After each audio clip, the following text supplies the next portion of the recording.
Isaksak mo sa baga mo tong bulok mong bahay. Bagay na bagay ka rito. Tutal kasing tanda mo naman to eh. Tingin mo talagang gusto kong tumira dito? Paalamunin ka lang naman ng mga anak mo eh. Tarantadong matandang to. Pagmamalaki mo pa tong bahay mong bulok. Ayusin mo ang pananalita mo. Apo lang kita. Pinalaki ba kitang ganyan? Yan lang ba ang natutunan mo dyan sa mga bago mong barkada? Lumalala ka na, Joseph. Pinagsasabihan kita para sa ikabubuti ng buhay mo at hindi yun para sa akin. Gusto mo ba talagang mapariwara ang buhay mo? Malaki ka na. Dapat ay alam mo ng tama at mali. Saan ka na napupulutin kapag wala na ako? Mag-isip ka naman. Ako na lang ang nag-aalaga sa'yo. Babastusin mo pa ako ng ganito. Sinabi ko bang alagaan mo ko? Hindi ba ikaw lang naman na nagpupumilit pa rin dito ako tumira? Ano ba inaasahan mo sa akin? Makapagtrabaho ako at maging maayos na tao? Bakit? Tingin mo naman sa'yo mapupunta ang kikitain ko? Mukha ka lang naman pera eh. Meron ka pang nalalaman para sa ikabubuti ko. Alam ko naman gusto mo lang suportahan kita eh. Bakit? Kulang na ba ang pinapadala sa'yo ng mga anak mo? Sige, kung ganyan pala ang iniisip mo, sumama ka na sa tatay mo sa kahit na sino pa ang gusto mo. Baliwala rin naman pala ako sa'yo. Huwag kang uuwi dito para isisi sa akin ang mga maling desisyon mo sa buhay. Binuhay kita, inalagaan, at pagkatapos, ganyan lang ang isusukli mo sa akin. Sige, tignan natin kung totoong kaya mo ang sarili mo. Bilang isang lola, masakit makitang ang batang inalagaan mo ay naging bastos na rin sa'yo.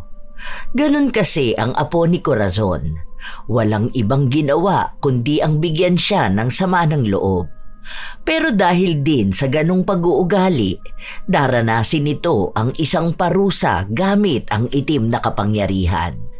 Magagawa pa kayang mamulat ang mata sa kamalian o sadyang pagsisisihan na lang ang lahat? Nasaan na naman po ang apo ninyo? Hinayaan niyo na naman ba sa lakwatsahan? Tapos kayong nahihirapan dito? Parang lahat na lang kayong gumagawa. Hayaan mo na, anak. Minsan lang naman lumabas ang pamangkin mo. Minsan? Sa tuwing pumupunta ako rito, wala siya. Ang sabi ko naman po kasi sa inyo, sa amin na lang kayo. Ayos lang naman sa mister ko. May kwarto na nga po kayo sa amin eh. Sino na lang ang mag-aalaga sa pamangkin mo kapag umalis ako? Ma, 23 na yan no? Kaya niyang sarili niya. Isipin mo naman pong sarili mo, matanda ka na. Mga bata pa po ang apo ninyo sa akin. Yun na lang po ang pagkaabalahan ninyo kung naghahanap kayo ng aalagaan. Ayan ka na naman. Yung pamangkin mo walang magulang na nag-aalaga. Naghahanap lang ng atensyon yun sa papa niya, kaya ganon. Hayaan mo na. Alam mo namang mga kabataan ngayon. Hanggang kailan niyo po ba ikakatwiran yan, ma? Sige nga. Alam naman po nating matagal lang sumuko si kuya sa kanya. Hindi na nga siya pinupuntahan dahil puro sakit lang sa ulong ibinibigay. Kung binatilyo pa po yung apo ninyo, maiintindihan ko namang ginagawa niya. Kaso naman kasi ma, kung tutuusin, pwede na siya magpamilya. Ikaw lang pong nag-iisip na bata pa yun Intindihin na lang natin. Pasasaan ba at maiisip niya rin ang mga mali niya? Kung basta ko na lang iiwanan yun, baka lalong mapariwara ang buhay ng pamangkin mo. Ako na nga lang ang pinakikinggan niya. Pinakikinggan ka nga ba? Parang hindi naman ma. Wala ka bang trabaho ngayon? Iniiba nyo na naman po ang usapan ha. Mula't mula, lagi nyo nalang pinagtatakpan yung apo mo. Tandaan mo ma, matanda ka na at nasa edad na rin ang apo ninyo. Kahit anong oras, pwede na yan mag-asawa. Ikaw lang din ang maiiwan dito. Wag naman. Wala pang ang makuhang trabaho ang pamangkin mo. Ano na lang ang ipakakain niya sa magiging pamilya niya. Hindi ko namang kakayanin na sustentuhan pa sila. Bakit po kasi ikaw rin ang magsusustento kung sakali man? Ay, ang hirap niyo pong pakiusapan. Bahala na nga kayo ng apo mo na mag-usap. Sana magbago na yung apo mo. Nai-stress ako sa inyo ha. Puntahan ko na lang po kayo kapag may bakanting oras ulit ako. Ay, nga po pala. Hinahanap kayo ng mga apo nyo. Sabihin nyo na lang po sa akin kung kailan kayo pupunta para mapasundo ko po kayo. 2 taon pa lang si Joseph nung inalagaan na siya ng kanyang lola. Iniwan kasi ito ng kanyang ama. Hindi na nakatapos ng pag-aaral si Joseph dahil sa barkada at madalas pa itong umuwi ng lasing. Minsan pa nga ay tumatambay ang barkada ng binata sa bahay nila, kahit na ayaw ng kanyang lola. Pero wala namang magawa ang matanda kundi hayaan ng apo. Yun ang madalas na problema nila ng kanyang mga anak, ang pagpapabaya kay Joseph na sumuway sa mga utos niya. Nung gabi ring yun, nakita niya si Joseph na nagkakalkal. Oo, anong oras ka na naman umuwi? Matulog na nga kayo. Sisimulan mo na naman ako dyan sa sermon mo eh. Saan ka ba talaga nagpupunta? Ano ba pinagkakaabalahan mo? Sinabi mo sa akin na maghahanap ka ng trabaho. Pero hanggang ngayon, ay wala pa rin. Aba, 5 taon ka ng tambay. Ayaw mo mag-aral. Ayaw mo rin magtrabaho. Kaya ka napapansin ng mga tita mo dahil sa mga kalokohan mo. Ano, nagpunta na naman yung pakialamero mo anak. Bakit ba pinapahanap niyo pa ako ng trabaho? May nakukuha naman kayong pensyon ah. Kasya naman yun sa pang-araw-araw natin. Kailangan mo maghanap ng trabaho. Hindi pang habang buhay ay kaya kitang sustentuhan. Ay, hindi po pwedeng nakaasa ka lang sa akin. Malaki ka na, Joseph. Dapat alam mong tumayo sa sarili mong mga paa. Tingin mo ba'y mabubuhay ka riyan sa pagtambay-tambay mo sa labasan? Tsaka alam mo namang may iniinom na rin akong mga gamot. Kulang nang nakukuha akong pensyon sa dami ng gastusin natin. Baka nga, hindi na tayo makakain ng tama sa oras sa mga susunod na mga araw eh. Tingin mo ba, makapagbibigay pa ako sa'yo ng pera kapag nangailangan ka? Di wag, problema ba yun? Mamatay na lang tayong mulat. O kung gusto nyo, iwanan nyo na rin ako. Kinuha mo lang naman ako dahil anak mo ang tatay ko, di ba? Tatay ko lang naman ang iniisip mo. Ayaw mong ipaampon ako dahil ayaw mong mapahiya ang anak mo. Ayaw mong pagchismisan siyang hindi niya ako kayang buhayin kahit totoo naman. Yan na naman bang pag-uusapan natin? Nagkita na naman ba kayo ng tatay mo? Sa tuwing nagkikita kayo ng tatay mo, lagi na lang mainit ang ulo mo. Lagi mo na lang binabanggit ang tatay mo na para bang ako ang may kasalanan sa'yo.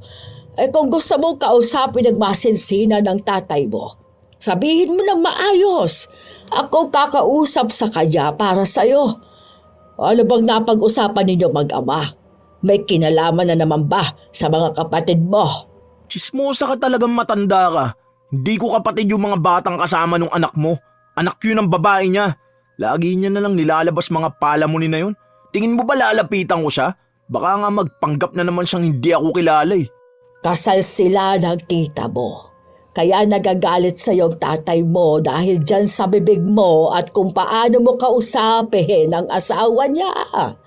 Kilala ko si Jaime. Posibleng hindi ka nun pansinin. Baka hindi ka lang niya napansin o namukaan. Ang laki mo na kasi. Ang tagal na nung huli na makita ka niya. Kung gusto mo, puntahan natin sila para makausap mo na rin ang papa mo. Matutuwa yun. Naku, yan na naman kayo. Nagpapaasa lang kayo sa akin eh. Makatulog na nga. Masyado kang mapapel. Malis ka nga dyan. Doon na lang ako sa kwarto kaysa makita ko yung mukha mo. Hindi ko nagugustuhan yung pagsagot mo sa akin. Bumalik ka rito, Joseph! Imbis na huminto, nagsarado lang ng pinto ang binata. Isang umaga, maagang nagising ang matanda para mamili ng kanilang kakainin habang ang apo ay tulog pa rin sa kanyang kwarto. Pagka-uwi rin ni Corazon, agad itong nagluto ng kanilang pananghalian. Maya-maya pa, nakarinig siya ng katok. Mga kaibigan niyo ni Joseph pero nagsinungaling ang matanda na wala ron ang kanyang apo. Pero sumigaw ang isang lalaki. Nung magising si Joseph ay naghiyawan sila na para bang matagal na silang hindi nagkita-kita. Palabas si Joseph noong hinarang siya ng kanyang lola. Saan na naman kayo pupunta ng mga barkada mo? Hindi ba't sinabi ko na sa'yong lumayo ka sa mga yan? Bakit ba ang tigas ng ulo mo? Ano ba sa mga sinabi ko ang hindi mo naiintindihan? Ano ba sa'yo kung kasama ko sila? Ayaw mo ba nun? Hindi nila ako dinadala sa kung saang lupalop na ayaw mo. Ayaw mo rin naman kaming dito tumambay, di ba? Kala mo lagi kami may gagawin masama eh. Noong nakaraang buwan lang, napabarangay na kayo dahil dyan sa pag-iinuman ninyo. Hindi ninyo kayang kontrole ang mga sarili ninyo kapag lasing kayo. Pero panay pa rin kayo ng inom. Ang gusto mo, matuwa ako na ganyan ka. Ha? Nag-aasal bata? Aba, mag-mature ka naman. Matanda na ako. Hindi na kita kayang alagaan pa. Sarili mo nga hindi mo maalagaan eh. Ako pang aalagaan mo. Tignan mo nga yung sarili mo. Kaya nahihiya ako kapag tinatanong ako kung kakilala ba kita eh. Maligo ka nga, amoy lupa ka na nga, mukha ka pan lupa. Buti pa yung mga magulang ng mga kaibigan ko eh. Laging maayos tignan. Matanda na ako. Kaya kahit anong gawin ko, hindi na magbabago ang amoy ko. Ano bang inaasahan mo sa isang matanda? Kutis ng katulad sa inyo. Nakapostura na para bang laging may okasyon. Magtrabaho ka. Nagumaan ang buhay natin.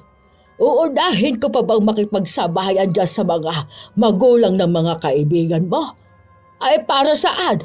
Bakit hindi ikaw ang magtrabaho nang may naitutulong ka sa lipunan? Hindi yung puro ka lang dakdak ng dakdak dyan. Anong gusto mo sa aking kapaasa? May mga anak ka naman, di ba? Bakit hindi ka dun sa mga yun manghingi ng panlamon at pamalit mo ng damit? Tumabi ka na nga dyan. Ikaw na lang kumain ng niluto mo. Baka kulang pa yan sa'yo eh. Doon na lang kami tatambay ng mga tropa ko sa bahay nila. Mas maganda pang nandun ako eh. May maayos akong nakakain. Kesa dyan sa gawa mong kanin baboy. Ilang beses ko bang sasabihin, huwag mong ginaganyan ang pagkain. Magpasalamat ka sa kung anumang pagkain ang nasa hapag. Kung ayaw mo ng luto ko, ay bakit hindi ikaw ang magluto dito? Pasalamat ka nga't nalulutuan pa kita, kahit na matanda ka na. Saan ka naman nakakita ng mga kasing edaran mong pinagsisilbihan pa rin? Oo na, umalis ka na dyan. Huwag mo na ako hintay mamaya ha. Basta uwi ako. Baka naman punta mo pa ako sa mga kaibigan ko, mahiya ka naman. Hindi na ako batang uhugin ha, para paghigpitan mo. Malaba ang paghihigpitan kita dahil nasa poder kita. Akong nag-alaga sa'yo. Ano gusto mo? Hayaan kita sa kung anong gawin mo riyan sa buhay mo. Buti sana kung nakikita kong tama ang mga desisyon mo sa buhay. Hindi kita pakikialaman. Dami mo sinasabi. Ang sabihin mo, gusto mo lang yung pakiramdam na may pinaghihigpitang kang tao. Feeling mo angat ka sa iba eh. Gusto mo kontrolado mo lahat. Ako ang pinag-iinitan mo, paano kasi hindi nakikinig yung mga anak mo? Yan ba ang pakiramdam mo? Pinaghihigpitan kita para kontrolin ka. Alam mo ba yung mga sinasabi mo, ha?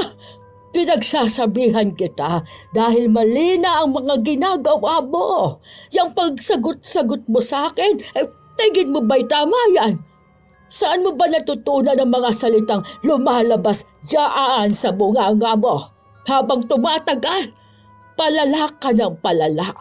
Hindi kita pinalaking ganyan. Sa lumaki kung ganito sino ba may kasalanan? Di ba nasa poder mo ako? Ang aga-aga nakakapang-init ka ng dugo. Diyan ka na nga, nihintay na ako ng mga kaibigan ko. Sagabal ka masyado. Masyado ka ng bastos, Joseph, ha?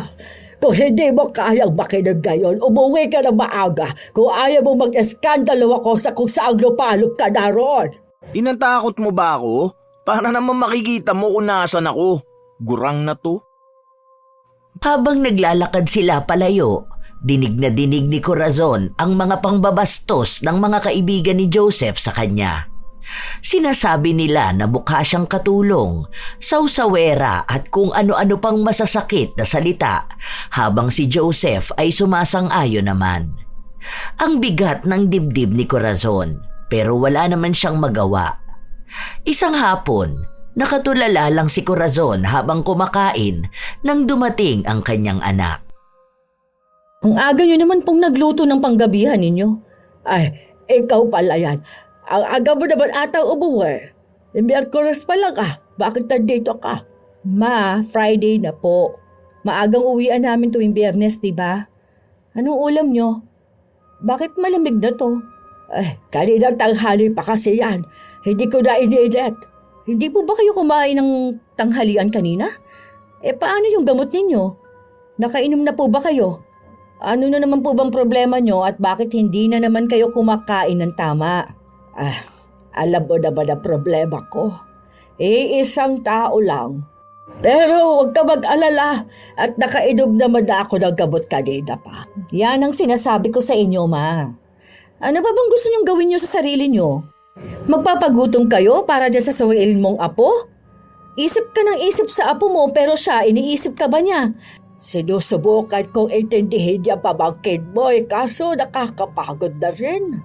Ayoko man pero kung patuloy siya sa hindi pagrespeto niya sa akin baka sukuan ko na siya. Matanda na ako. Napapagod na ako mag-alaga at manuyo ng bata. Sabihin ko mang naiintindihan ko po kayo, malamang magsisinungaling po ako. Matagal nyo naman pong alam na hindi ko maintindihan ang pagiging martir ninyo More than 20 years na po ninyong inaalagaan si Joseph. 22 si Kuya nung iniwan niya sa inyo yung bata. 43 na siya ngayon. Kung tutuusin, pwede nyo naman pong ibalik si Joseph sa nanay niya bago pa po siya umuwi sa probinsya Pero sa halip na ibalik sa nanay, kinampihan nyo pa po si Kuya. Kayo yung kumuha. Dahil sinasabi ninyo na walang kakayahan yung babae na magpalaki ng bata. Ang sabi naman niya sa akin, kapag nakaluwag-luwag na siya, kukunin na niya si Joseph. Kaso noong nakapangasawa ng mayaman, ayun na nga. Kahit dalawin ang anak, hindi na nagawa.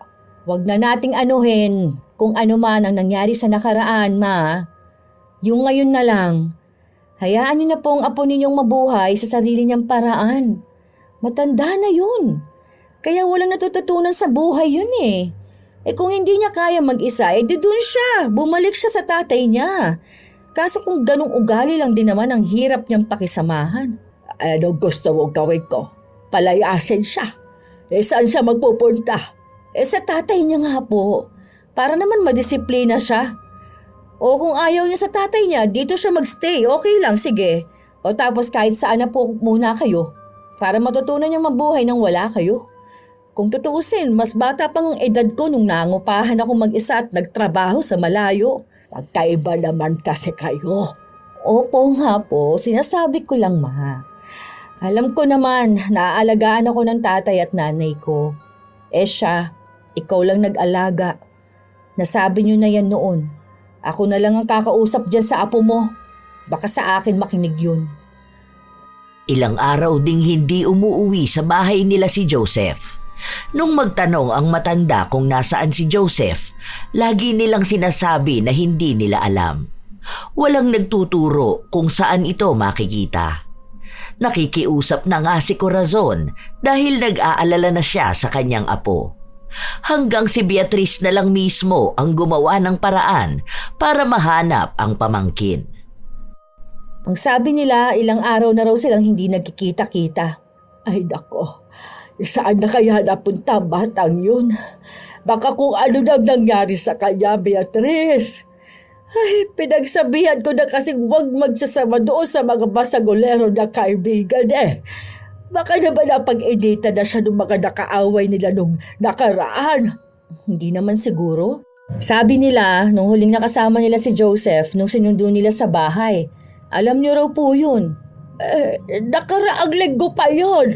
Basta daw po nung araw na yon. O tapos sumama daw pong makipag-inuman si Joseph sa mga kaibigan niya pang iba. Sinabihan ko naman ng mga kaibigan ni Joseph na kung makita siya, pauwiin na kasi nag-aalala na kayo. Pero gusto niya pa pong hanapin siya. Pwede ko naman po kayong samahan. Hindi na. Umuwi ka na at hinihintay ka na ng mga anak mo. Andun naman po si Mike. Saka pwede naman ako mag-absent sa trabaho bukas. Bago pa man magsalita ang matanda, sakto naman na dumating si Joseph. Pulang-pula ito na halatang lasing na lasing. Saan ka galing? Bakit kailangan mo pa malaman? Di ba gusto mo lang naman makita kung buhay pa ako? Eto, oh, kita mo naman, nakatayo ako sa harapan mo. Ano pa bang gusto mo? Joseph, ayusin mo yung pagsagot mo sa lola mo ha. Tinatanong ka ng maayos, hindi ba? Oh, nandito ka pala. Buti naman naisipan mong pumunta dito. Hindi ka ba abala sa mga anak at asawa mo? Kahit abala ako sa kanila, labas ka na doon. Intindihin mong sarili mo. Saan ka ba nagpupunta? Kung saan-saan na kami nagtanong para lang mahanap ka. May pakialam pa pala kayo sa akin? Eh yung tatay ko nga hindi naman nag-aalala sa akin, di ba? Hindi ko naman kasi sinabing nawawala ka. Paano na malalaman? Isipin mo naman sana ako dito sa bahay na nag-aalala sa'yo. Palagi ka na lang ganyan. Intindihin mo naman kami, hindi yung puro emosyon mo lang ang paiiralin mo. Kung galit ka sa tatay mo, sa kanya mo ibunton ang galit mo. Hindi yung pag-aalalahanin mo ko. Akong naghahagilap sa'yo, hindi ang tatay mo. Kung sa bagay, ano nga ba dapat kong asahan sa irresponsable mong anak? Hindi ko nga rin alam bakit pa ako naghihintay ng balita dyan sa anak mo. Kung ayaw niya na ako makita, di wag. Sige na, masyado ka ng lasing. Pumunta ka na sa kwarto mo. Mag-usap tayo kapag bumaba na yung tama mo. Huwag niyo na akong pagkabalaan. May mga kaibigan naman ako eh. Hindi ba gusto niyo lumayo na ako sa mga kaibigan ko? Yan, maging masaya na kayo. May mga nakilala na ako mga bagong kaibigan. Baka naman may sabihin pa kayo ha?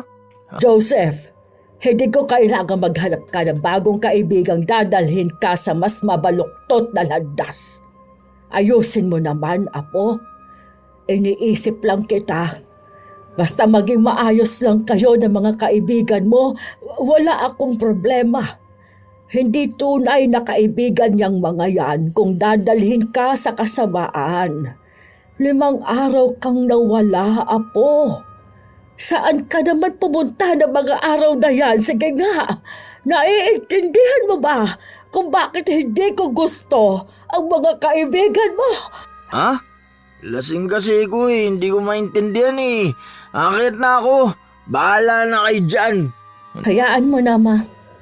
Baka kung saan pa mapuntang usapan ninyo, alam mo naman yan kapag lasing. Kinabukasan, maaga pa lang gising na si Corazon.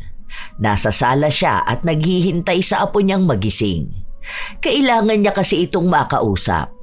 Maya-maya lang din, gumising na si Joseph. Ano bang ginagawa mo dyan?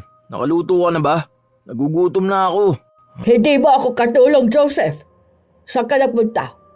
5 araw kang nawala. Yan bang tinuturo ng mga bago mong kaibigan? Nagpalit ka ng kaibigan, pero mas malala. Wala ka bang makitang matino? Ay, buwisit naman.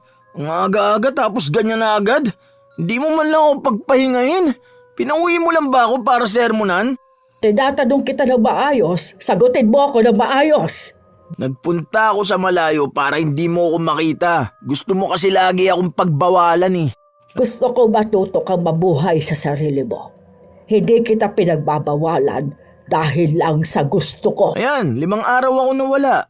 Ibig sabihin kaya kong sarili ko. Ano pa bang gusto mo? Kung saan man ako napadpad, wala ka ng pakialam dun. Lola lang kita, di ba? Panindigan mo ang pagiging lola mo. Huwag ka masyado mapapil. Daig mo pa ang tatay ko sa paghihigpit mo ah. Tingin mo ba mapapalitan mo ang nanay ko sa ginagawa mo? Akong nagpapakain at sumusuporta sa'yo. Kaya wala kang karapatang questionin ako. Yung mga nauna mong kaibigan, mga basagulero, laklakero, mga walang ibang alam gawin kung hindi ang mamerwisyo ng iba. Ano itong bago? Drug addict. Kaya ganyan ang itsura mo. Ganun ba? Ayokong malalamang nakikihalubelo ka sa mga yon. Subukan mo sumama sa mga bago mong kaibigan. Nagulat na lang si Corazon nung itaob ng kanyang apo ang lamesa. Pinalibag pa ng binata ang hawak niyang gamit. Putya naman, lahat talaga pinapakailaman mo eh no? Sinong gusto mong kasama ko? Ikaw? Kayo? Wala ba akong sariling buhay? Hindi lang kayo ang iikutan ng buhay ko. Lahat na lang bawal. Naghahanap kayo ng mabuting kaibigan? Wala nang santo sa panahon ngayon. Ano bang gusto mo mangyari sa akin? Maging mag-isa sa buhay, ha? Walang kaibigan gaya mo? Gusto mo ikaw lang lagi ang nasusunod eh. Ano bang pinagmamalaki mo sa akin? Itong bahay mo? Sige, basagin natin lahat to. Sirain natin to. Tumigil ka na! Ano, masaya ka ba? Binibigyan kita ng katuwaan, baka naboboard ka ng mag-isa dito eh. Mga buwisit kayo! Buwisit ka!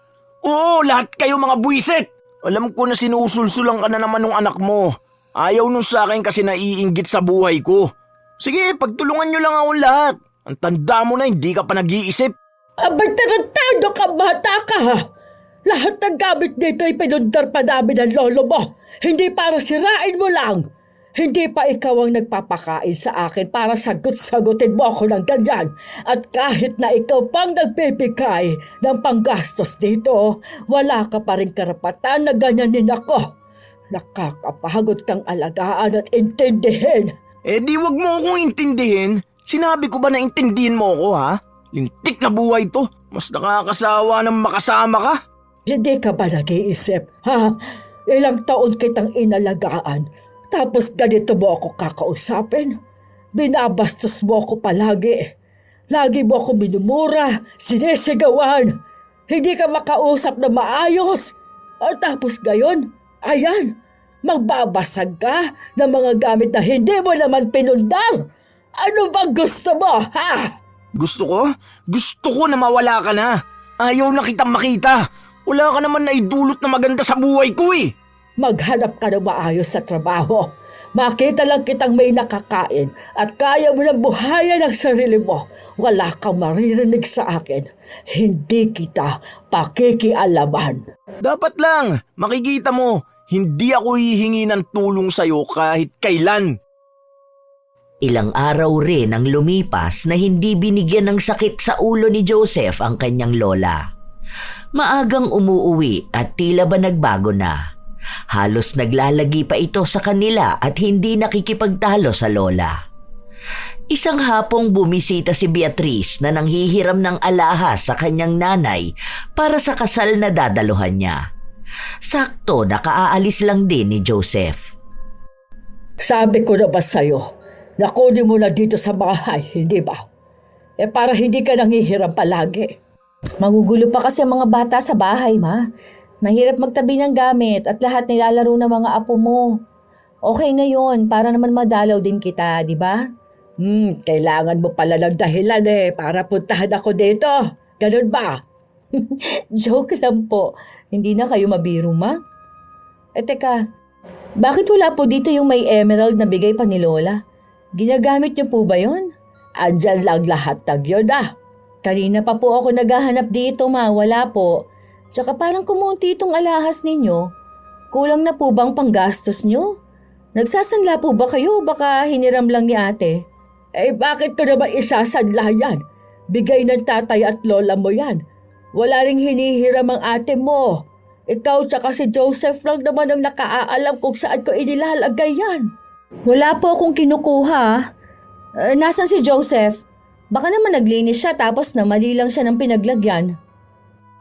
Agad nilang hinanap si Joseph sa mga kaibigan nito pero wala silang alam kung nasaan ang binata at kahit tawagan, hindi rin ito sumasagot. Sa pakikipag-usap nila sa isa sa mga kaibigan ni Joseph, nalaman nilang ang halos kalahati sa bagong kaibigan ni Joseph ay gumagamit ng ipinagbabawal na gamot. Ilang beses na rin nilang inaawat at pinagsabihan si Joseph pero wala itong pinapakinggan. Sinumbong pa ng isang babae na nagpasama si Joseph na pumunta sa isang pawn shop sa kabilang barangay. Kinuha na lang muna ni Beatrice ang mga alahas bago pa maubos ni Joseph. Nung kinagabihan, naabutan ng binata ang dalawa na tila ba naghihintay sa kanya. Saan ka galing? Ano na naman problema mo? Umuwi na nga ako ng tama sa oras, may nasasabi ka pa rin? Ano na naman ba ngayon ang papansinin mo? Saan mo dinadala lahat ng perang ibinibigay ko sa'yo? Anong pera? Yung allowance ko? Wala pang 5,000 yun eh, saan ko naman dadalin? Pamasay at pagkain ko palang kulang na yun. Anong aasahan mo, makakaipon ako doon? Kaya ba ninanakawan mo na ako ngayon? Saan mo dinala ang mga alahas ko? Anong alahas? Wala akong pinapakialam ang alahas mo ha. Baka yung anak mo. Kayong dalawa lang naman ang gumagamit nun. Ayaw mong umamin? At ako pang gagawin mong panangga dyan sa kalokohan mo? Saan mo dinadala ang perang pinagbentahan mo ng alahas? Hindi para sa pangsariling luho mo ang mga yon, ha? May pinaglalaanan kami nun. Kung hindi mo kayang pahalagahan ng mga gamit dito, huwag mong pakikialaman. Saan mo dinala ang gamit ni Mama? Oh, bakit nagagalit ka? Kung hindi ikaw, bakit ka defensive? Yan na ang sagot mo? Tigilan mo nga ako dyan sa katwiran mo. Ilabas mo mga alahas na yon. Kung hindi mo kaya, kahit yung pera, ibigay mo kay Mama. Kami na ang magtutubos. Saan mo ba talaga dinadala ang perang nakukuha mo? Gaano ba kamahal ang pagkain mo? Nagda-drugs ka na ba? Kaya ba kailangan mo palagi ng malaking pera? Investment yun. Isipin mo na lang pagkakakitaan. Bakit mo pa hanapin ang mga yun? Matanda ka na. Aanin mo pa yun. Bakit, makikipag-date ka ba ulit? Mabuti pa nga may sanlana ng magamit naman ng ibang tao. Iniwan sa amin yun ng tatay ko. Wala kang karapatang magdesisyon kung saan mapupunta at sino ang gagamit. Anak ka lang ng kuya ko. Palamunin ng nanay ko. Nakikitira sa pamamahay na to. Hindi mo dapat pinakikialaman ng hindi iyo. Ganyan talaga ang tingin nyo sa akin no? Oo, dahil yun ka naman talaga. Pabigat ka lang sa nanay ko. Beatrice, anak, huminahon ka muna. Totoo naman, Ma. Ano bang pinagmamalaki ng apo mo? Yung mga adik niyang kaibigan? Wala ka nang makukuha sa akin. Ubus ko na yung pera. Nasaan na yung papel ng mga alahas? Ako nang tutubos. Wala kang silbi. Wala na rin, tinatapong ko. Hintayin mo na lang maremata. Baka makuha mo pa. Ano? Ganyan isasagot mo? Sumama ka sa akin sa pawn shop. Ipaliwanag mo doon. Kailangan mo makuha yon. Sa ayaw ko anong magagawa mo? Ayaw mo? Sige, magkita tayo sa police station. Magnanakaw ka. Akala mo nagbibiro ako? Handa na si Beatrice na tumawag ng pulis. Kaibigan niya ang tatawagan niya para masigurado talaga na makukulong si Joseph, pero pinigilan siya ng ina. Kami na lang ang kakausap doon. Ibigay mo ng papel sa tita mo para mapuntahan namin. Wala na nga, bakit ko pa itatabi yun? Di ko nga alam paano nyo nalaman na nawawalan kayo. Ang tagal-tagal nyo nang hindi man lang sinisilip yung alahasan nyo. Ganun na ba kayo kagibet para hanapin yun? Hindi mo na kailangang malaman ang dahilan. Kailangan mong maibalik yon. Huwag mong hintaying ipadampot ka namin para maibalik lang ang alahas na yon. Padampot nyo! Ako pa tinakot nyo? Magsama kayo ng anak mo sugapa. Ano, kayo lang ang may karapatang makinabang sa pera nun? Dahil hindi sa'yo yon. Kaya ka ba naglalagi dito sa bahay dahil inuunti-unti mong bawasan ang alahas ko? Kung hindi ka nasa labasan, andito ka gumagawa ng katarantaduhan. Wala ka na bang magawang tama? Ha? Wala ka na bang ibibigay sa akin kung hindi ang sakit sa ulo? Ngayon, natututo ka na ring magnakaw? Buti nga at yun lang ay binibigay ko sa'yo Kung hindi ka na masaya, problema mo na yun. Anong gusto mo? Magpakaulirang apo ko? Ang kapal naman ng mukha nyo. Maya naman kayo. Hindi ka kilabutan sa sinasabi mo. Mas makapal yung mukha mo. Ganyan ka na ba talaga sumagot sa mama ko? Lola mo yan, baka nakakalimutan mo. Kung hindi dahil sa nanay ko, hindi ka lalaki ng ganyan. Mama ko ang tumayong magulang mo matapos kang iwan ng lahat. Tapos ganyan ka lang magsalita sa kanya? Ang kapal ng mukha mo. Ikaw, Ma, bakit ka pumapayag na ganyanin ka lang ng apo mo?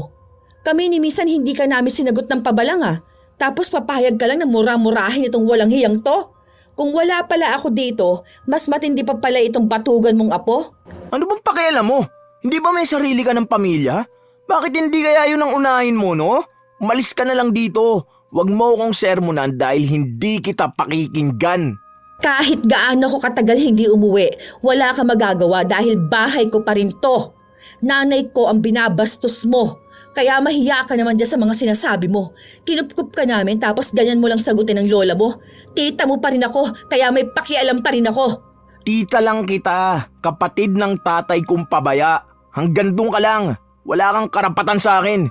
Hindi ko naman kasalanan naging parte ka ng dugo ko Tingin mo naman gusto ko yun? Ikaw ba nagluwal sa akin? Inalagaan mo lang ako ng ilang taon pero hindi kita magulang. Bantay lang kita. Tumigil ka na, Joseph! Mali-mali na yung lumalabas sa bibig mo. Ano ba problema mo? Wala ka nang ginagalang na tao sa pamamahay na ito. Hindi ko na alam ang gagawin ko sa'yo. Wala ka na bang pinakikinggan, ha? Wala nang karapatang magsalita ang mga tao sa'yo. Naghahanap ka ng atensyon ng tatay mo? Ha? Matagal ka na kinalimutan nun eh. May sarili na siyang pamilya. Ni minsan, hindi ka rin naaalalang puntahan ng nanay mo dahil ayaw niyang balikan ang katulad mo. Tanggapin mo man o hindi, kami na lang ang nagtitiis sa'yo. Wala kaming karapatan? Sinong meron? Sinong dapat na magsuway sa'yo? Ha? Yung mga pabaya mong magulang? Tingin mo, sa amin ka mapupunta kung naging responsable sila, ha? Sa amin ka ba lalaki kung kinuha ka nila? Oo, hindi mo ako nanay. Hindi mo nanay ang nanay ko. Hindi kami ang nagluwal sa'yo, pero kami ang nag-alaga sa'yo. Ibaon mo yan sa utak mong makitid, kaya wala kang karapatang bastusin kami. Wala kang modo! Sana pinamigay niyo ako sa iba. Hindi ko kailangan ng awa niyo. Hindi ka na bata, Joseph. 23 ka na. Huwag ka na maging pabigat. Hindi ka maghanap ng trabaho mo. Ayaw mo rin naman mag-aral. Anong gusto mo, ha? Baka ang tumulad sa tatay ko. Di ba ganito rin naman siya? Hanggang ngayon paalamunin ng asawa niya. Kaya yun ang gagayahin mo? Nasaan ka ba talaga? Nasa tatay mo o nasa amin? Alam ko kulang ka sa aruga ng magulang mo, pero hindi kami nagkulang sa suway sa'yo. Pagkatapos ng lahat, maawa ka naman, kahit hindi na sa akin, kahit kay mama na lang. Walang ibang nagmahal sa'yo kundi ang lola mo lang. Yun naman pala hindi ikaw. Bakit nakikisali ka pa? Joseph, pinapaisip lang sa'yo ng tita mo ang mali mo. Kahit ba sa tita mo hindi ka nakikinig. Ang galing mong sumagot, pinagsasabihan ka niya na maayos. Kung hindi ka titido, huwag kang lalabas sa kwarto mo. Malaki na ako para dyan sa bawal-bawal nyo. Hindi nyo na ako pwedeng pagbawalan. Bata lang ang makikinig sa'yo. Alam mo na palang hindi ka na bata eh. Pero kung umasta ka, daig mo pang elementarya. Hirap makipag-usap sa inyo. Pinagtutulungan nyo lang ako eh. Alam nyo kasing wala akong magagawa kapag nagsabay na kayong dalawang magsalita. Kung inaayos mo ang buhay mo, wala kang maririnig sa amin ng tita mo. Wala kang ibang ibinibigay sa akin kundi ang sakit ng ulo. Ayaw mo kami intindihin. Sarili mo lang ang lagi mong iniisip. Takot kang iwan ka, pero ikaw mismo tumutulak palayo sa mga tao. Ikaw ang gumagawa ng dahilan para mapagod kami sa'yo. Napapagod na akong intindihin at pagsilbihan ka. Inaasikaso kita, pero parang baliwala lang sa'yong lahat ng yon. Hindi ko na alam kung kakayanin ko pa kapag nagpatuloy ka pa sa pag-uugali mong yan. Hayaan mo na kasi ko. Pumasok na ang binata sa kanyang kwarto. Padabog pa nga niyang isinarado ang pinto. Kasunod nun ay napahawak sa dibdib ang matanda. Mabuti na lang naroon ang kanyang anak para alalayan siya. Hindi ko na talaga nagugustuhan ng tabas ang dila ng apo ninyo. Kapag hindi siya makisama para sa pagkuha ng alahas, pasensyahan tayo maha, ipadadampot ko yan. Hindi ko na talaga alam ang gagawin ko dyan sa pamangkin mo. Hindi na ako pinakikinggan. Ang tigas na ng ulo. Tawagan niyo na kasi si kuya eh. Baka sakaling takot pa rin siya kay kuya kahit ganyan na yan. Ano namang makagawa ng kuya mo? Alam mo naman kung paano niya itrato si Joseph. Nakikita ko naman kung paano niya ipamuka na pagkakamali lang yung bata. Hindi niya nga itinuturing na anak niya. Kung tutuusin nga sa edad na si kuya nung naging anak niya si Joseph. Pero sa halip na maging responsable, iniwan niya sa inyo para magbuhay binata. Halos kasing edad ni kuya nung si Joseph nang iwan niya sa atin eh. Ma, 17 pa lang ako. Ako na nag-aalaga sa kanya. Ilang taon na ako ngayon. Matagal na rin na hindi kinukuha ni kuya ang responsibilidad niya. Kung nabubuhay lang si Papa, hindi magiging ganito kagulo dito sa bahay. Hindi papayag yun na hindi magpakalalaki si kuya. Gagawa ako ng paraan para makapag-usap sila. Sana naman makinig siya. Napapagod na ako. Hindi ko alam kung kakayanin ko pang alagaan siya kapag patuloy sa ganito. Sabi ko naman kasi sa'yo ma, sa amin na kayo tumira. Ang hirap nyo rin kasing kausapin eh. Bahay ko ito. Marami akong gamit dito na galing pa sa tatay mo. Ano na lang ang mangyayari dito kung iiwan ko? Tingin mo maiiwanan ko ito sa pamangkin mo? Ganyang hindi na siya marunong makinig at magbigay importansya sa mga gamit ko. Ay baka pagbalik ko wala na akong babalikan. Ako na pong kakausap kay kuya. Baka naman puntahan niya. Ay hindi, kailangan niyang puntahan ang anak niya. Kinausap nga ni Beatrice ang kanyang kuya. Lumuwas pa galing sa kabilang probinsya ang ama ni Joseph nung nalaman niya ang pinaggagagawa ng anak sa ina. Sa halip na kausapin ng masinsinan, sinigawan at pinagsalitaan nito ng masasakit na salita ang anak. Sinabi nitong sana ay hindi na lang ipinanganak si Joseph. O kaya noong bata pa ito ay ipinamigay na lang siya sa ibang kamag-anak. O kaya ay hinayaan na lang bitbitin ng kanyang ina. Bahala na lang daw sana siyang naging palaboy sa kung saan, kesa alagaan pero walang modo. Alam mo kahit kailan, hindi ko rin namang ginustong ikaw ang maging tatay ko. Tingin mo ba proud akong sabihing anak ako ng isang pabaya at walang kwentang tao? Na ano, isa akong anak ng isang palamunin din na umaasa sa asawa niya na pagkatapos niyang buntisin ang isang 18 years old, iniwan niya na sa nanay niyang anak niya dahil takot siya sa responsibilidad. Takot siyang magpakalalaki. Ngayon ako pa nakakaya? Nasaan ako ngayon kung hindi ina ako ni Lola ang kapabayaan mo? Ikaw ang gumawa ng mali pero sila tita naglilinis ng kalat mo. Kaya mas basura ka pa sa akin. Kaya ka siguro hindi pinakasalan ng nanay ko eh. Kasi nakita niyang wala siyang magiging kinabukasan sa'yo. Ang mali lang nadamay ako. Ano, sasapakin mo ko? Sige, tuloy mo! Agad namang napatakbo ang matanda matapos na makitang umaamba ang anak na sasapakin si Joseph. Di ba yan lang ang kaya mong gawin? Kasi wala kang ibang alam gawin kundi ang manakit kapag hindi mo nakukuha ang gusto mo. Ganyan mo lang naman napapakita ang pagiging tatay mo sa akin eh. Pero ang responsibilidad mo sa akin, ang bilis mo lang kalimutan. Para kang walang anak. Kasalanan ko ba naglandi ka nang hindi ka pa handa? Nanangati ka? Naghanap ka ng kakamot dyan. Kung hindi mo sana inuna ang kati mo, wala ako ngayon dito. Iniwan mo ko kina Lola nang hindi mo iniisip kung kailangan ko ba ng tatay. Tapos pupunta ka lang kung kailan mo gusto? Kapag may kailangan ka? Kapag wala kang pera o kapag may uutos ka sa akin? Kapag kailangan mo nang aayos ng bubong nyo? Ganun na bang maging ama ngayon? Tapos isang araw pupunta ka dito, dala-dala ang anak ng ibang babae, tapos sasabihin mong anak mo at yung magiging asawa mo? Ako na sarili mong anak, hindi mo nagawang alagaan. Samantalang ibang bata, masaya ka pang buhat-buhatin? Walang iya. Putya naman oh. Sana nga iniwan nyo na lang ako kay mama eh. Baka hindi niya ako ngayon inaayawan kasi ikaw ang kinalakihan ko. Bakit ba sa tuwing nagkikita kayo laging may gulo? Mag-ama kayo. Kung kayang pag-usapan niyo na maayos. Yung anak mo kasi na yan, walang ibang ginawa kundi ang ipamukha sa akin na isa lang ako sa pagkakamali niya. Isisisi niya ang lahat sa ibang tao para lang masabing malinis siya. Galit na galit ang ama ni Joseph. Para maiiwas ang kanyang sarili na makapanakit, kusa na lang siyang umalis. Si Corazon naman ay nakaharang pa rin sa kanyang apo.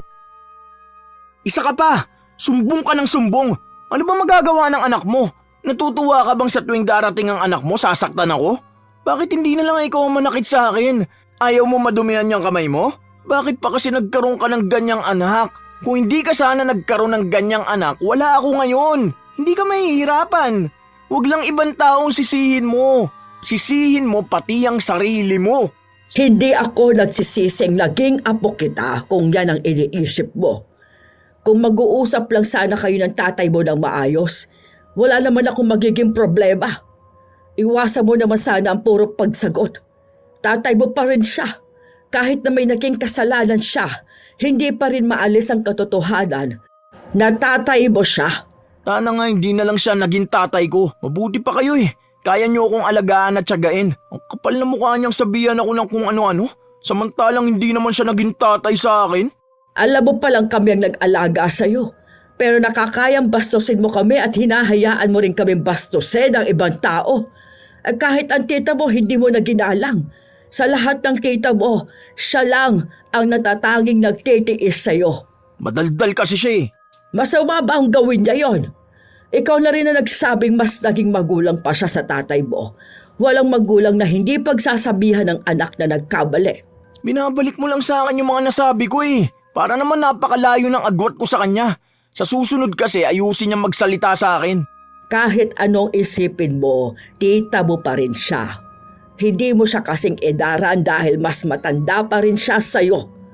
Hay nako, hindi ko na alam anong sasabihin sa'yong bata ka. Kapag nagpunta dito ang tita mo, humingi ka ng tawad. Alam mong mali ka, tanggapin mo yon. Para saan pa? Para sermon na naman ba ako? Ayoko nang marinig na kasama mo pa ang mga bago mong kaibigan. Maghanap ka naman ng maayos na kaibigan, Joseph. Tumatanda ka na. Basagulero, lasinggero, tambay at walang ginagawa. O tapos ngayon, ano tong nababalitaan ko? Nagda-drugs ka? Saan mo gustong pulutin? Sa bilangguan? Kaya mo ba ibinentang lahat ng alahas ko? Alam mong importante sa tita mong emerald na alahas ko. Bakit pati yon pinakialaman mo? Oo na nga, di ba? Huwag mo na akong daldalan. Naging matigas pa rin talaga si Joseph. Ilang araw pa ang lumipas, may nakarating na balita kay Corazon tungkol sa pinaggagagawa ng kanyang apo sa labas, kasama ang mga barkada niya. Nanggugulo raw sila sa iba't ibang mga bahay at naninira ng mga halaman, kaya nag-abang ang matanda sa pag-uwi ng kanyang apo. Pero naiinip na siya, kaya hinanap niya ito. Nung makita niya ay pinauwi niya. Naroon pa naman ang mga barkada ng binata, kaya napahiya siya sa ginawa ng kanyang lola. Ano bang ginawa mo ha? Pinahiya mo ako doon sa mga tropa ko. Hindi ka rin kasi makaintindi. Sinabi ko na nga sa'yo, uuwi naman ako, di ba? Ganun bang gusto mo? Maging katatawanan ako? Bakit ba hindi mo balayuan ang mga lalaki na yon? Ang dami kong naririnig na balitang tungkol sa kanila. Natatakot lang ako sa buhay mo, apo. Baka madamay ka lang sa kanila. Magbago ka naman sana. Bakit kasi ang hilig mo makinig sa chismis? Kwento lang yun. Wala namang patunay na may ginawa kami mali, di ba? Gumagawa na nga ako ng paraan para may mapagkakitaan eh. Ganyan ka pa? Ikaw matanda ka, kung wala nga ibang pinagkakaabalahan, pumunta ka na dun sa anak mo. Hindi naman kita kailangan eh. Pati mga kaibigan ko pinakikialaman mo pa. Gusto mo lahat ng gusto mo susundin ko. Nilayuan ko na nga yung iba eh. Eto ka na naman ngayon. Ayaw mo ba makita may iba akong kasama? Magdusa ka dahil hindi pwedeng sa'yo lang tatakbo ang buhay ko. Gusto mo ikaw lang lagi kasama ko eh. Palibasa ang lungkot ng buhay mo. Nandito ka sa pamamahay ko. Kausapin mo ko na maayos. Matuto kang rumespeto. Hindi porket ilang beses ako hindi nagsalita tungkol dyan sa pananagot mo. Ayos na sa'kin na ginaganyan mo ko. Saksak mo sa baga mo tong bulok mong bahay. Bagay na bagay ka rito. Tutal kasing tanda mo naman to eh. Tingin mo talagang gusto kong tumira dito? Paalamunin ka lang naman ng mga anak mo eh. Tarantadong matandang to. Ipagmamalaki mo pa tong bahay mong bulok. Ayusin mong pananalita mo. Apo lang kita. Pinalaki ba kitang ganyan? Yan lang bang natutunan mo dyan sa mga bago mong barkada? Lumalala ka na, Joseph. Pinagsasabihan kita para sa ikabubuti ng buhay mo at hindi yon para sa akin. Gusto mo ba talagang mapariwara ang buhay mo? Malaki ka na. Dapat alam mong tama at mali. Saan ka nalang pupulutin kapag wala na ako? Mag-isip ka naman. Ako na lang ang nag-aalaga sa'yo. Babastusin mo pa ako ng ganito. Sinabi ko bang alagaan mo ako? Hindi ba ikaw lang naman na nagpupumilit pa rin dito ako tumira? Ano ba inaasahan mo sa akin? Makapagtrabaho ako at maging maayos na tao? Bakit? Tingin mo naman sa'yo mapupunta ang kikitain ko?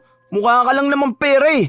Meron ka pang nalalaman para sa ikabubuti ko. Eh alam ko naman gusto mo lang suportahan kita eh. Bakit? Kulang na ba ang pinapadala sa'yo ng mga anak mo? Sige, kung ganyan rin palang iniisip mo, sumama ka na sa tatay mo o sa kahit sinong gusto mo. Baliwala rin naman pala ako sa'yo eh. Huwag kang uuwi dito para isisi sa akin ang mga maling desisyon mo sa buhay. Binuhay kita, inalagaan, tapos ganyan lang ang isusukli mo sa akin. Sige, tignan natin kung totoong kaya mo ang sarili mo. Ang kapal na mukha mo, samantalang pinapadalang ka naman ng tatay ko. Wala akong dapat maging utang na loob sa'yo. Pasalamat ka nga at sa'yo ko naiwan. May nakukuha kang pera. Ipagmamalaki mo yung ginagastos mo sa akin. Magmula ngayon, wag mo na akong papakialaman. Baka gusto mo maputol sustento mo sa tatay ko. Pag ako hindi nakapagtimpi sa'yo, makikita mo. Tingin mo ba talagang pinapadalhan ka pa ng tatay mo, ha? Matagal lang hindi nagpapadala ang tatay mo. Isusumbat mo sa akin ang kakarimpot na padala ng tatay mo sa akin noon? Tingin mo'y sapat yun sa pang-araw-araw mo? Sa'yo palang kulang na yun. Ganyan mo ako pagsalitaan. Ayaw ko lang magalit ka ng sobra-sobra sa tatay mo kaya hindi ko sinabi sa'yo. Tumigil ka sa pagpapadala ang tatay mo. Halos 10 taon na. Pasalamat ka sa tita mo dahil kahit anong mangyari, sinusuportahan ka pa rin niya. Kahit matapos mo siyang sagot-sagutin, sa ganyang ginagawa mo, tingin mo may magtitiis pa sa'yo? Hindi ko alam kung saan mo napulot yung ganyang pag-iisip. Kung saan mo nakuha ang ganyang pag-uugali. Pasaway ang tatay mo pero ni minsan, hindi siya naging bastos sa magulang niya. Hindi mo na kailangan magtiis. Total wala naman akong binibigay sa'yo kundi sakit ng ulo, di ba? Hayaan mo, babayaran ko lahat ng ginastos mo sa akin. Di ba yun lang naman ang gusto mong marinig? Hindi ka lalabas. Dito ka lang. Nagbatigas pa si Joseph, kaya nasaktan niya ang kanyang lola. Hindi na siya lumingon kahit na nasa sahig na ang matanda. Wala naman siyang pakialam sa kanyang lola. Mabuti na lang ay may mga kapitbahay sila na nagdala sa ospital sa matanda.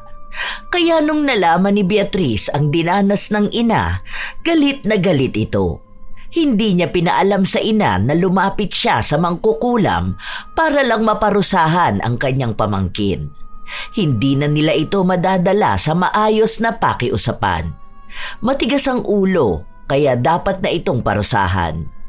Ilang araw na hindi nakauwi si Corazon dahil nasa ospital siya, kaya si Beatrice ang umuuwi sa bahay para mag-asikaso roon. Habang nagluluto siya, umuwi si Joseph. Grabe, sakit ng leg ko. May stiff neck yata ako. Anong pagkain?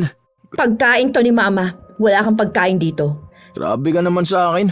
Di mo man lang ako mabigyan dyan. Dami naman yan niluluto mo. Mauubos nyo ba yan lahat? Huwag kayong suga pa ha. Hindi talaga kita bibigyan. Kapal naman ang mukha mo, di ba? Tabi nga dyan. Ikaw ang dahilan kung bakit nasa ospital si Mama. Kung hindi ka lang naging masamang apo sa kanya.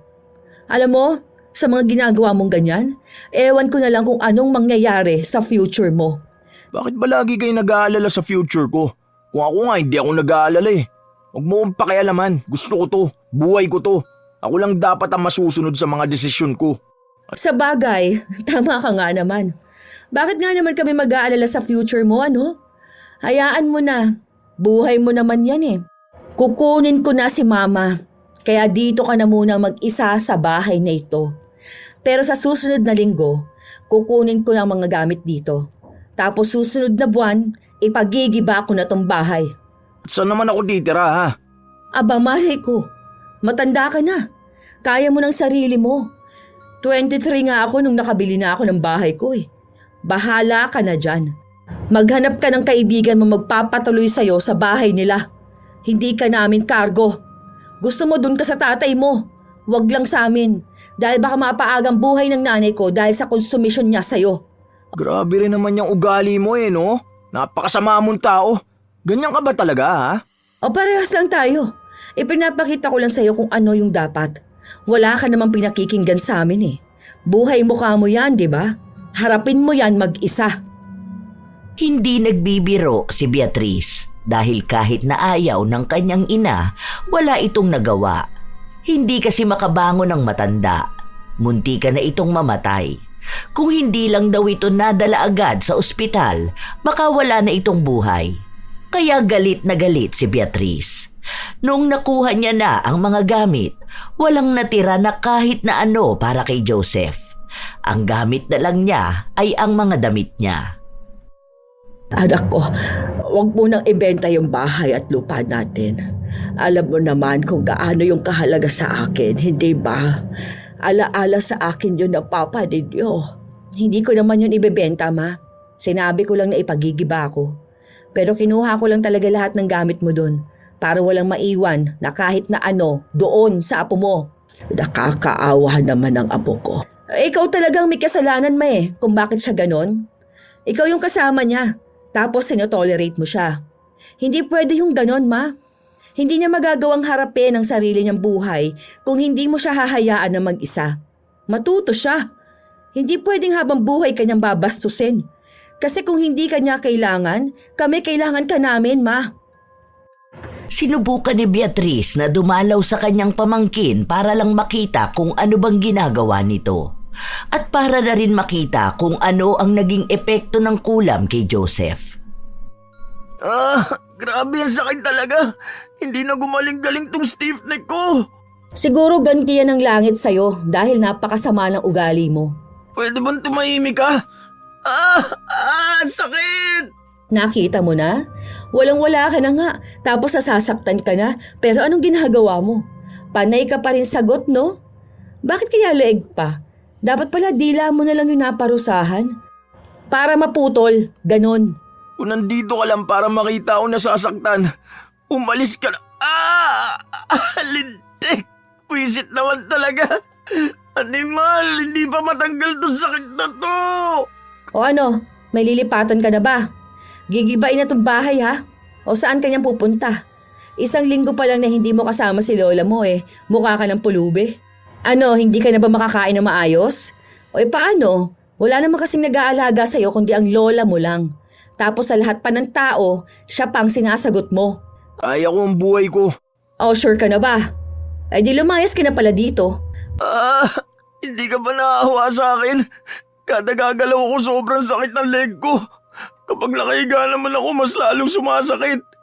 Hindi ko na nga alam kung anong gagawin ko Bakit naman ako maaawa sa'yo ha? Sa nanay ko nga hindi ka naman naawa, di ba? Okay lang yan. Ganyan talaga mga swail na apo. Kapag bastos ka sa nakatatanda sa'yo, may kaparusahan talaga. Mukhang hindi naman yan gagaling agad.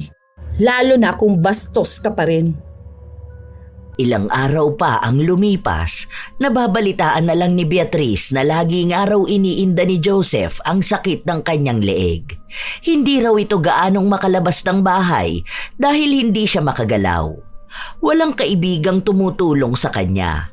Wala ring kahit na sinong kamag-anak ang naaawa sa kanya. May pera si Joseph at yun na lang ang tinitipid niya para kahit na paano makakain siya. Dahil siya na lang mag-isa sa buhay, hindi niya alam kung paano siya kikilos. Wala siyang alam dahil lahat ay inaasa niya sa kanyang lola noon. Anak ko, punta ka sa pamangkin mo. Tapos bigyan mo naman siya ng pagkain niya doon. May ulam akong itinabi. Hindi ko yun kinain para ibigay mo na lang sa kanya. Sige na, kawawa naman siya doon. Tapos mag-isa lang siya sa bahay. Yan ang problema sa inyo, ma. Kaunting paawa lang ng apo mo, awang-awa ka naman na kaagad. Hayaan mo siya. Dapat matuto na siyang kumita ng sarili niyang pera. Masakit ka raw ang leeg niya. Hindi nga siya makakilos ng maayos. Tulungan mo lang naman sana siya. Sige na, anak ko. Huwag mo na muna ang kausapin yan ha. Naaalala ka lang naman nun kapag walang-wala na siya Sabi niya hindi kanya kailangan, di ba? O panindigan niya. Hindi yung ganyan na nahirapan lang siya, tatakbo na siya sa'yo. Galing naman niya. Nung ikaw nga munti ka nang mamatay, wala naman siyang pakialam, di ba? Bahala siya. Ilang beses na nakiusap si Corazon sa kanyang anak na tulungan nga si Joseph, pero ayaw ni Beatrice. Kahit pa sabihin na naaawa siya sa pamangkin, hanggat hindi niya ito nakikitang nagbabago at nagsisisi, hindi niya ito tutulungan. Isang beses pa, sinadya ni Beatrice na pumunta sa bahay kung nasaan si Joseph. Mukhang hindi pa siya nakikita, pero dinig na niyang umiinda ito. Sakit talaga ng leg ko. Pati ba naman pagkilos dito sa bahay hindi ko pa magawa? Bakit ba ganito ang nangyayari sa akin? Bakit ako pa? Hindi naman dapat ganito ang buhay ko kung hindi dahil sa walang yan tatay ko na yun Buwisit sila lahat. Ang sakit. Kahit na anong hilod ko, hindi naman to gumagaling. Mas lalo pa yata lumala eh. Ayoko na. Grabe. Kahit konting lingon lang hindi ko magawa. Hindi nagsalita si Beatrice pero nakagawa siya ng ingay kaya agad na napalingon si Joseph. Napamura naman ang binata dahil sa biglaan niyang paglingon na halos magbigay ng kilabot sa buo niyang katawan. Sobrang sakit kasi ng nararamdaman niya. Buisit, ano bang ginagawa mo rito? Sakit tuloy ng leg ko. Bigla akong lumingon eh. Aray ko, grabe. Aray. Hindi ko naman sinabing lumingon ka kaagad, di ba? Ang laki ng pinayat mo, ah. Ano, di mo na kaya, no? Wala kang pakialam. Tingnan mo, hirap ka na sa buhay at nasasaktan ka na, pero ganyan ka pa rin makipag-usap sa akin. Bastos ka pa rin. Wala ka naman ding may tutulong sa akin, di ba? Aray, sakit talaga. Paano mo naman nasabi na wala akong may tutulong sa'yo, ha? Ang taas kasi ng pride mo. Hindi ka marunong tumanggap ng sarili mong pagkakamali. Alam mo, mahihirapan ka sa buhay mo. Wala kang ibang gagawin kundi ang sisihin ang tatay mo. Bakit? Totoo naman ah. Totoo naman na nagkulang at nagkamali ang tatay mo. Pero hindi niya hawak ang buhay at kinabukasan mo. Ikaw na ang may kasalanan kung bakit ganyan ka. Inalagaan ka namin, minahal ka namin, pero ikaw ang pumili ng landas mong ganyan. Ano, ngayon nahihirapan ka. O nasa na mga kaibigan mo? Wala naman, di ba? Lalapit ka pa rin sa lola mo. Yung lola mo na munti ka na mamatay ng dahil sa'yo. Sama ng ugali mo. Sa totoo lang, kung may masakit man sa'yo ngayon, kulang pa yan. Sakit lang naman ang leeg yan eh. Palibasa hindi mo alam kung ano yung masakit at anong klaseng sakit. Hindi mo nga inalam kung gaano kasakit sa lola mo yung pinaggagawa mo sa kanya, di ba? Kaya tandaan mo, Joseph, lahat ng nangyayari sa'yo, deserve mo yan. Lahat yan parusa sa'yo dahil sa kasamaan ng ugali mo. Hindi habang buhay, may lola kang malalapitan kapag nagigipit ka. Hindi lahat ng tao mamahalin ka kahit masama ang ugali mo. Hindi lahat ng kamalasan mo sa iba mo isisisi. Ang tanda mo na. May utak ka na. Dapat alam mo sa sarili mo kung anong tama at mali. Hindi ka sasamahan ng mga barkada mo sa hirap dahil hindi ka na nila kilala. Walang ibang sumama sa'yo kundi ang lola mo. Pero ano bang ginawa mo, ha? Pinapasama mo palagi ang loob niya. Umalis ka na rito. Aalis talaga ako. Sinasabi ko sa'yo, hanggang sa susunod na linggo ka na lang dito. Kailangan mo nang umalis. Bahala ka na paano bubuhay ng sarili mo. Malaya ka na. Total yan naman ang gusto mo. Hindi na kumibo si Joseph dahil hindi naman niya alam kung anong pwede niyang sabihin. Ilang araw pa ang lumipas na nahimik siya. Wala siyang nilapitan. Wala siyang kinausap. Ang balita lang na nakukuha ni Beatrice ay may sakit pa rin si Joseph. Masakit pa rin ang leeg nito na lagi niyang iniinda. Hindi na gumaling-galing. Madalas daw na naririnig ng mga kapitbahay ng binata na halos maiyak na siya dahil nga sa sakit ng kanyang leeg. Pinabayaan na lang din muna siya dahil kailangan niyang makita kung bakit siya pinahihirapan ng ganon. Hindi lang basta pagganti, kundi pagbukas sa kanyang kaisipan. Hanggang sa dumating ang isang araw na umuwi si Beatrice galing sa trabaho at nakita niya si Joseph na lumabas sa kwarto ni Corazon. Akay-akay niya ang matanda. Teka lang lola. Ang sakit po talaga ng leg ko eh. Aray ko. Sabi ko naman kasi sa'yo, huwag mo na akong akayin eh. Ang sabi mo po kasi gusto mong lumabas, di ba? Ayan, kaya nga po tayo naglalakad palabas. Pero wag lang po kayo ganong kumapit sa leg ko. Aray. Ay, pasensya ka na, apo ko. Teka, saan ba ako kakapit? Ayaan mo, malapit naman na tayo. Ako na. Umakbay ka sa akin, ma. Ayun, buti na lang nandito si tita. Ang sakit ng leg ko talaga. Ano ba kasing ginagawa mo rito? Sabi niya mag-uusap daw kami. May sasabihin siya sa akin. Dito mo na lang ako iupo. Oh, ayun. Ay, salamat. Sige na, iwan ko na muna kayong dalawa. Hoy ikaw, huwag mong pasasamain ang loob ng mama ko ha. Pepektosan kita dyan. Natawa si Joseph pero natigilan lang siya dahil sumakit ang kanyang leeg. Malamig ang hangin sa labas ng bahay kung saan nakaupo si Corazon at ang apo. Tahimik, kaya magandang oras para sa magiging pag-uusap nilang dalawa. Lola, hindi ko alam kung paano ko magsisimula. Pero gusto ko mag-sorry sa'yo. Sorry po, La. Ang dami ko talagang nagawang mali sa'yo. Totoo ba yan? Aray ko. Bigla-bigla sumasakit ang leg ko. Pero, opo, La. Totoo po itong sinasabi ko. Huwag po kayong mag-alala. Hindi po ako nanghihingi ng pera. Hindi ako nagpapaawa. Kasi nitong mag-isa ako. Tapos kung ano-ano pong sinabi sa akin ni tita. Doon ko lang po napagtanto na mali pala talaga ako. Sorry po kung ang bastos ko. Sorry po kung naisanla ko yung mga alas nyo. Ito na po yung papel. Hindi ko po talaga tinapon. Nagsinungaling lang ako. Sana po mapatawad nyo pa ako. Tingin mo ba hindi kita mapapatawad? Kung alam mo lang paano ko bulig-ligin ang tita mo para lang kunin ka o kaya'y alagaan ka. Kaso lagi niyang sinasabi sa akin hindi ka na bata. Tama naman po si tita. Hindi naman na po talaga ako bata. Hindi lang talaga maayos ang pag-iisip ko. Ang dami kong sinisisi bakit ganitong buhay ko. Tapos ako naman talaga yung dahilan bakit ganito ako eh. Hayaan niyo po, La. Kapag po nagkaroon ako ng magandang trabaho, babawi po ako sa inyo. Pupunta po tayo dun sa lagi natin pinag-uusapan. Sa Batanes po. Kaya magpalakas po kayo ha.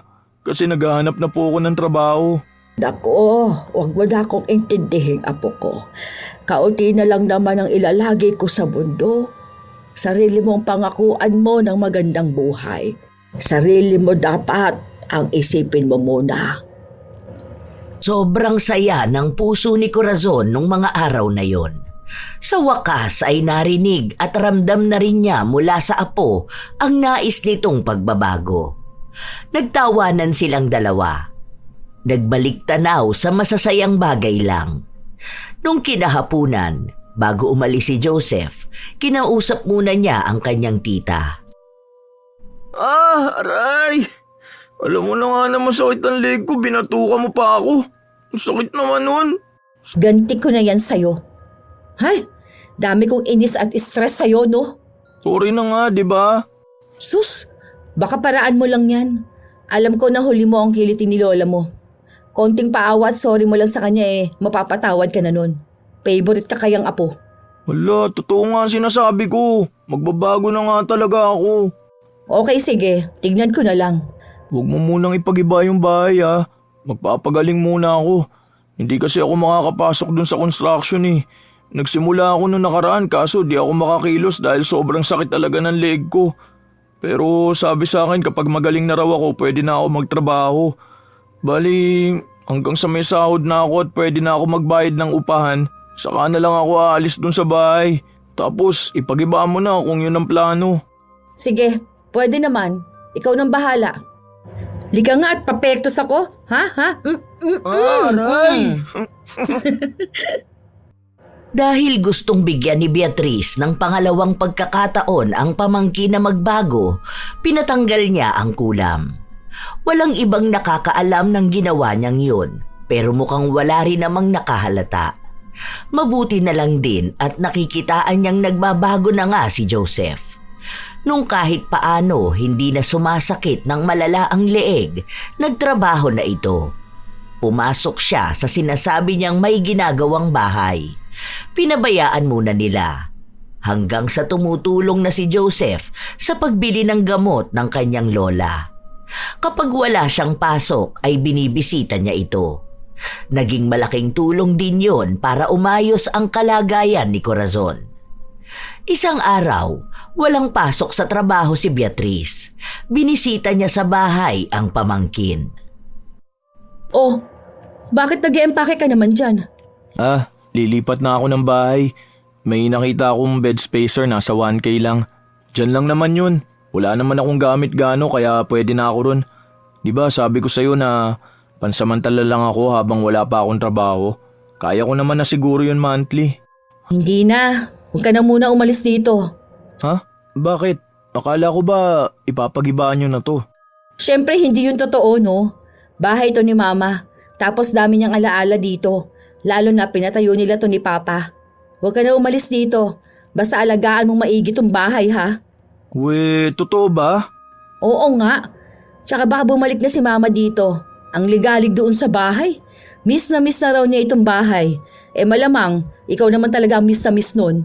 Kaso baka hindi mo maalagaan yun, ha? Aalagaan ko si Lola ha. Kailan siya lilipat? Para tutulong ako maglipat ng mga gamit. Next week sana. Pero uunahin na muna yung mga gamit. Sige, sakto yun kasi next week ko pa maipapakabit yung kuryente. Naputulan nun, di ba? Kasi pabigat at palamunin lang ako. Ngayon may hindi na, no? Oo nga pala. Nakausap mo na papa mo? Opo, okay naman na kami. Nagsorry ako. Tapos ayun, nagsorry din naman siya. Sana nga, okay na talaga kami. Ang dami ko pang babaguhin sa buhay ko. Okay lang yan. Bata ka pa. May panahon ka pa para makapagsimulang muli. Basta ha, sinasabi ko sa'yo, huwag ka na makikipagbarkada ulit doon sa mga basagulero mong tropa nun. Oo naman, nagbabago na nga, di ba? Aray, bakit mo na naman ako binatukan? Wala. Check ko lang kung totoo ba ito at hindi pa naginip. Nagtawanan lang silang dalawa at nagbiruan. Magaan na ang pakiramdam ni Joseph. Doon niya lang din napagtanto na mas masaya pala ang ganong buhay kaysa sa buhay na ginagawa niya noon, na puro barkada. Ibang kalayaan na nagdala sa kanya sa kapahamakan. Mabuti na lang din ay nagbago siya. Natuto siya sa mga pagkakamali na minsang inakala niyang tama. Naging maayos sila ng kanyang ama. Nakasama niya rin ang mga kapatid niya, lalo na kapag bumibisita siya roon. Hindi katulad noon na tuwing magkikita sila ng ama ay lagi na lang silang nag-aaway. Nung bumalik na rin si Corazon sa bahay nila, naging maalaga na ang kanyang apo. Lagi itong atat umuwi para makasama siya. Mas lalong sinusulit ni Joseph ang mga oras na kasama niya ang kanyang lola. Bumabawi talaga siya, lalo pat maraming oras din ang nasayang noong mga panahong binabastos niya lang ito. Gusto niyang ipakita lalo kung gaano niya kamahal ang lola. Minsan, may mga tao talaga na hindi marunong gumalang sa kanyang nakatatanda. Nakakasanayan ang pagsagot-sagot hanggang sa akala nila'y normal na lang ang maging bastos. Hindi nila namamalayan na sa bawat salitang binibitawan, unti-unting nababawasan ang respeto. Matutong huminto at makinig. Hindi lahat ng pagtutuwid ay paninira at hindi lahat ng paalala ay pang-aapi. Ang paggalang ay hindi kahinaan, kundi tanda ng tamang pagpapalaki at malinaw na pag-iisip. Kung kaya mong ipaglaban ang sarili mo, mas kaya mong piliin ang maging mahinahon. Tandaan na ang bastos sa pinanggalingan kadalasang naliligaw sa patutunguhan. Naway wala sa inyo mga apo ko ang bastos sa kanilang mga lolo't lola. Mahalin niyo sila. Dahil hindi lahat ng tao ay nakaranas ng pag-aalaga na gaya ng ginagawa nila sa inyo. Kayo ba mga apo, may maibabahagi din ba kayong kwento tungkol sa inyong mga lolo at lola? Maaari nyo yang ibahagi sa amin. Naway may aral kayong natutunan sa ating bagong kwento.